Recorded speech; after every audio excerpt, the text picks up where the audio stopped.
Stocks on Wall Street inching higher Monday off of Friday's record highs. Let's get inside the markets with Hilary Kramer. She's Chief Investment Officer at Kramer Capital Research in New York City. Welcome back, Hilary. So the market's got off to a negative start Monday off that news of China's clampdown on tutoring companies, but investors seem to have brushed that aside. We've got Bitcoin surging yet again. Why this positive bias to the markets? There's so many positivities right now until, of course, there's some trigger that brings the market down.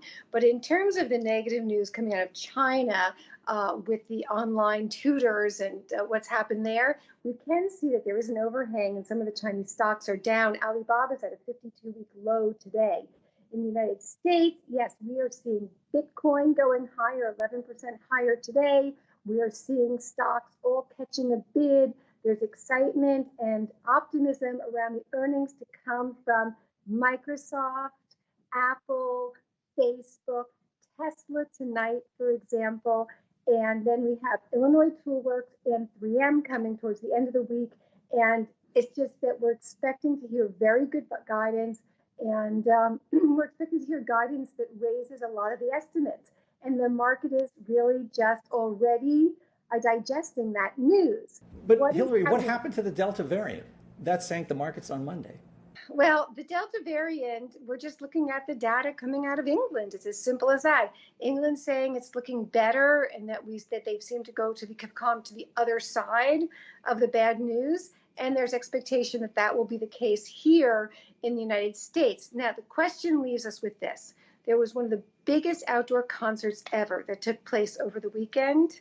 We have summertime. We have a lot of people spending a lot of time together. We have big swaths of this country, namely Mississippi, Tennessee, areas of Florida that are not vaccinated to any extent whatsoever. And if you do see the Delta variant start to spread, because those numbers are very highly sensitive, you don't have to wait weeks, just days to see the direction they're going in. We could see, Fred, very quickly, the market, kind of get spooked and suddenly head downwards.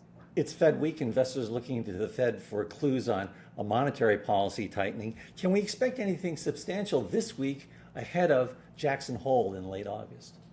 Yeah, the Fed is going to claim that inflation is no big deal. Inflation is not a problem. Nothing for us to worry about. A Federal Reserve, I can guarantee you, is going to point to the fact that energy prices have already started to come down, copper prices, that inflation is just something that's transient, no problem, no worries. What the Fed is going to forget about is the fact that we have serious employment issues.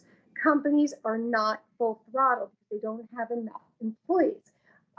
Just notionally, just last night, I go to a restaurant on the boardwalk and it says, no hot food. It's a pizza and burrito place, no hot food. I mean, this is so typical. Everyone I know has their story.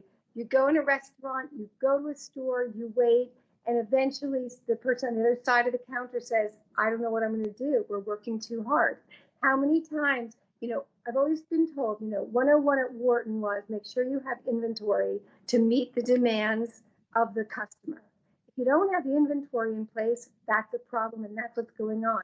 Having companies like General Motors having to put their line down for a week because they don't have enough semiconductors, having Ford, which we've known now for 6 months, saying that they're going to only be able to produce 50% of the F-150s and F-trucks that they were hoping to because they can't get a hold of the resources, the input, the supply chain that they need.